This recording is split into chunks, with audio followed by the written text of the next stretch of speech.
Hello, BookTube. I was recently watching a video on Nathan James's channel.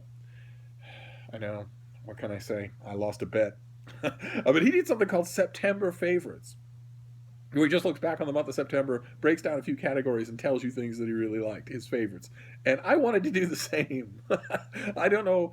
I don't know what possessed me, but I love it. I love it as an idea, and I'm going to end. Well, I'm going to do a list of my own. I've got it right here, and then I'm going to end with a shrill demand.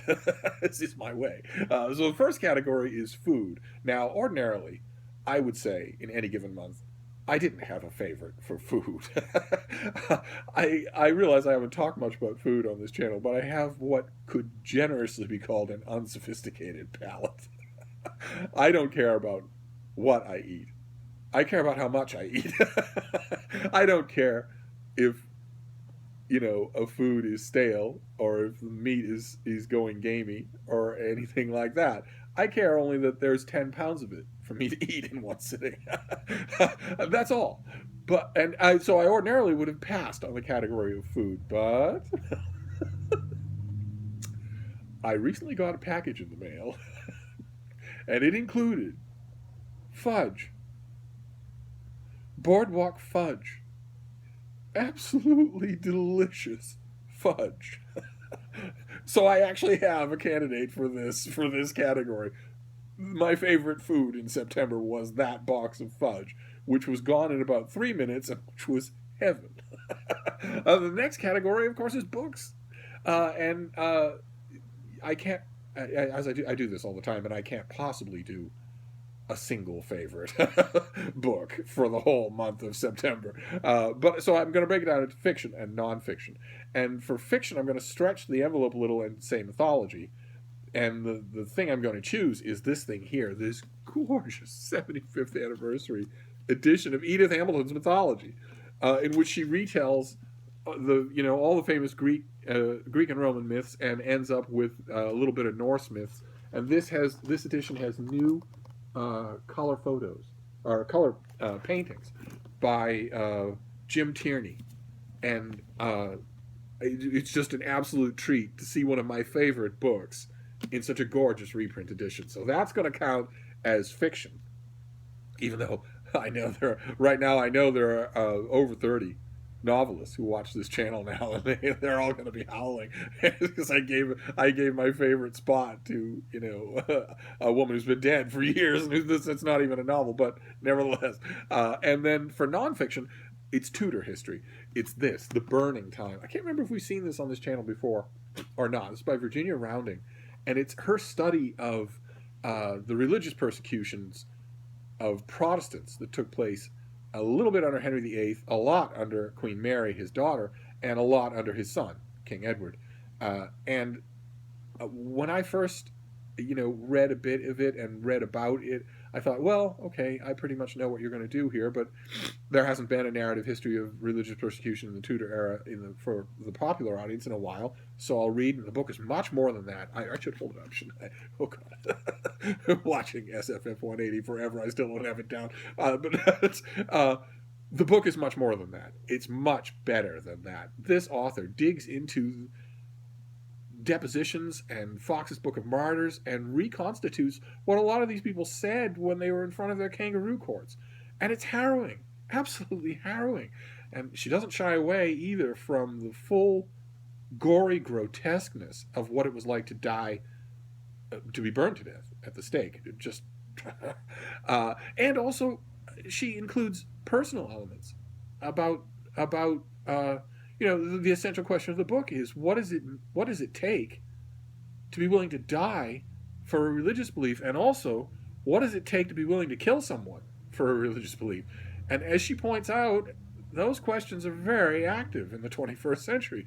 We might think of burning heretics as something from the age of witchcraft, but people die for their faiths every day.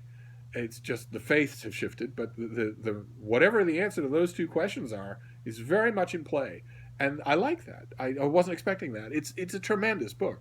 I will be writing about it at length for Open Letters Monthly, and my review will appear on the 1st of October. But I can't recommend, if you're interested in the subject, I can't recommend I know. And then the next category is TV. Uh, and I feel a little soiled, but in this particular instance, I have to agree with Nathan James. Don't try that yourself.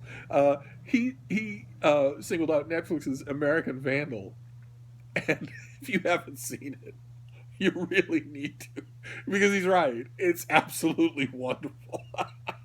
Unlike him, it seemed like he hadn't seen the whole of it. I've seen the whole of it, and it is superb. It is such a biting, sustained satire, and so pitch perfect in every way. There's no aspect of American drama culture that it doesn't dissect perfectly. So I highly recommend it. Then the next category is music. For me, that's going to be Skin and Earth by Lights. Don't judge me. Let's just move on, shall we? So the next category is tech, and I have an answer for this one as well. This ordinarily would be, like food, it would be sort of a no-starter, because my tech hasn't changed. I have an iPhone, I have a MacBook Pro, and I have a MacBook Air, and I'm deliriously happy with all three. Mac products are fantastic. They are intuitive, they are self-instructing, they are self-repairing, and they're workhorses. They just don't break.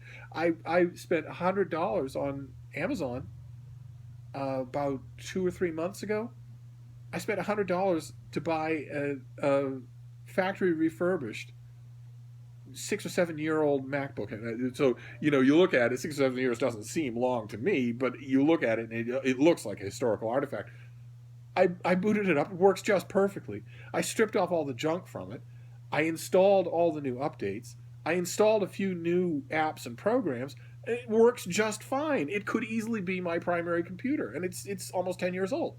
And the same goes double and triple for the Apple technology that I have now. But I actually do have an answer for this category this time around, and it's my Kindle Fire.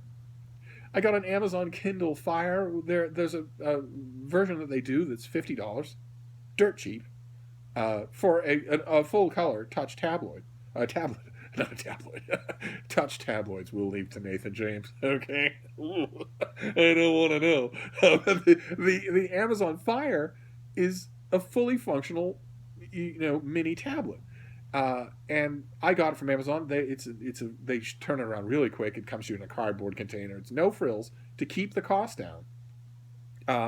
And for $50, I thought, get it and see what you can make it do. See how hobbled a machine it is, or can you actually make it a worthwhile machine? And it turns out you can. You can make it a worthwhile machine. You don't even have to root it to do that. You can keep it completely in Amazon's working system and still make it worthwhile. I found ways. My productivity on that thing is through the roof now. Whenever I have it with me, Dropbox works just fine.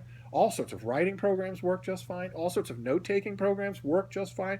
You have to dig around a little. You have to know what you're looking for in their app store to get around all the favorites that they want you to do.